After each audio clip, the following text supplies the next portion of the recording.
Hey FlossTube friends and Flossmas friends, it's Lana again from Silly Notion Stitcher, here for another Flossmas. I'm a little disheveled, but I'm here.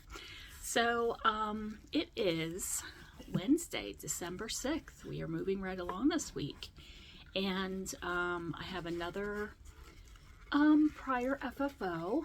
This is similar to a finish I showed the other day, where this was a freebie tree. I think it was part of a bigger design, but I just wanted to have some quick finishes a few years ago to put out for Christmas, and was just starting out, and this was a large Aida.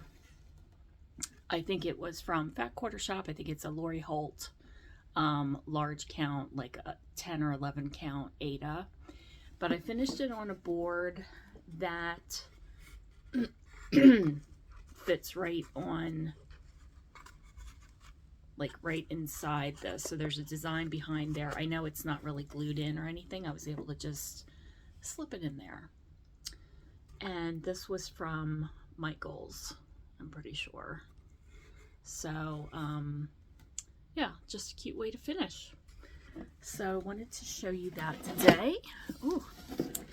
And a few of my episodes, I've been showing little gifts that I've received over the past year at some of the retreats I've been at. So I opened my little sewing box to see what's in here. And today's item is a cute little bag that I received at the Rebel Stitchers retreat in Philadelphia. Oh my gosh, the sweater weather retreat. You know, it's just so giving and kind how so many people will use little baggies like this. I mean, this one was really exceptional, but people use, you know, little baggies, or, you know, just lay things at your seat. But I have a few things on my lap here. Let me see if I can maneuver. I thought it was going to be a little bit brighter in here, but it is nighttime now. But one of these very handy scissors, which is really great, and these are definitely sharp. They are, you know, usually an impulse buy at, you know, shops like quilting shops and needlepoint shops. I was able to get a few off of Amazon. They do sell them in bulk groups, and then it's a lot cheaper there, but they're just super handy nail file. And this was really nice, a sunflower waxer, some lotion. Yes, I believe that's hand lotion. And a little 2023 charm is in there. So just very, very, you know, nice little gifts that people enjoy giving. So wanted to share that. And we had a few fluffy snowflakes here in southeastern PA this morning, but they're the best kind, the ones that are just pretty to look at, and they finish quickly and didn't really disturb anything. There wasn't anything laying on the ground, but it is nice to see some snow here and there. I do have a work in progress, a WIP to show. I found this chart. Well, it's the 12 days of Christmas, so it's actually 12 charts in little ornaments, and it's called the 12 Days of Christmas collection. This was in Cross Stitcher magazine, and I think it was in Cross Stitcher magazine earlier this year. So the charts, I don't know if they have been released yet on the Tiny Modernist website. I kind of think I did see them. Let me just make sure I don't flash the wrong thing.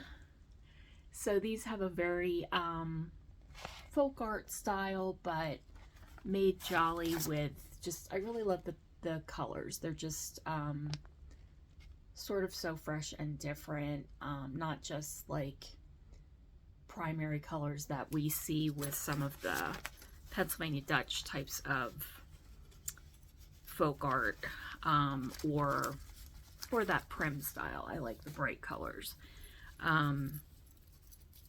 And I have shown some of this before, but I've made some progress primarily on this chicken. I guess it's a hen. I did make, I think well, I was gonna say I made a few. I think the green, the dark green is a different color.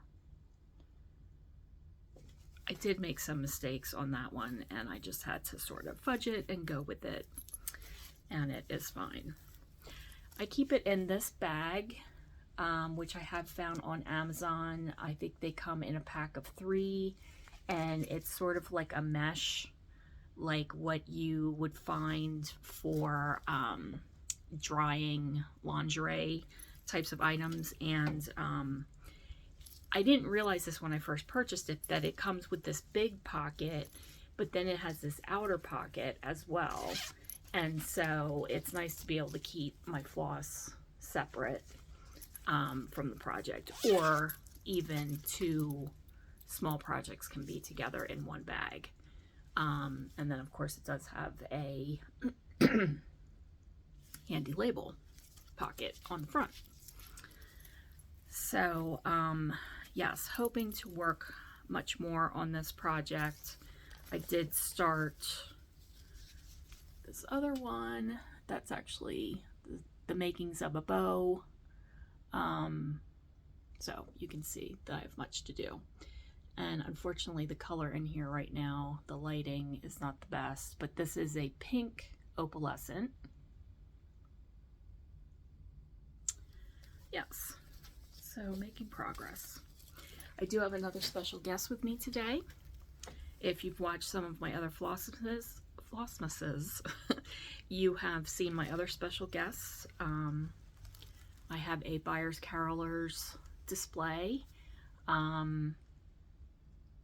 Didn't always put them out, but the last few years I have a much better spot here where I'm living now, and they fit above the fireplace, like in an alcove type area, and they all fit in there. There's an outlet that I can easily light it up, and that makes it nice. This one I found earlier this year, and the reason that I wanted this one is that I found it in an antique store, and I learned earlier in the year that the early Byers Carolers from the early 80s, you can tell them because this platform is bumpy. So when they first started making these and figuring things out, this is how they did it. Today's carolers are very smooth on the bottom, which I like too. But I wanted something that was really vintage and really from the early days of Byers Choice. And so this one says, oh my, let me see if I can make this out. I swear it says 1980, and that wouldn't be correct. I think it's 1988, and that almost seems too late for these bottoms, but I don't know all those details. I'm gonna go with I think this is 1983. So she's got a cute little muff there, tartan type skirt, which I do have a few carolers that have that sort of colored skirts and things. And all of these accents are actually little pins, which I find interesting because, like, today, as I learn more about making strawberries, you know, and putting the tops on the strawberries, we really just use pins to attach things. So I think it's really interesting that, you know, this is just sort of a way to take some fabric and finish it and fold it in a way and pleat it to make it look like apparel. So and make it look like apparel from Victorian times. So anyway, I just have, you know, an appreciation for the fact that, you know, many people are moving on and having to get rid of their collections. So I'm happy to find things like this. And again, I've said that Byers Choice is here in Pennsylvania. So, all right, so that does it for Flossmas today. I will hopefully be back tomorrow. I don't know if I'm going to be continuing on after finishing a full week of this. It is a little challenging to fit into my schedule, and I realize I'm not getting them loaded till later in the day, so it might be 1 week of Flossmas, so we will see. But happy stitching, everyone. Hope to see you tomorrow. Bye.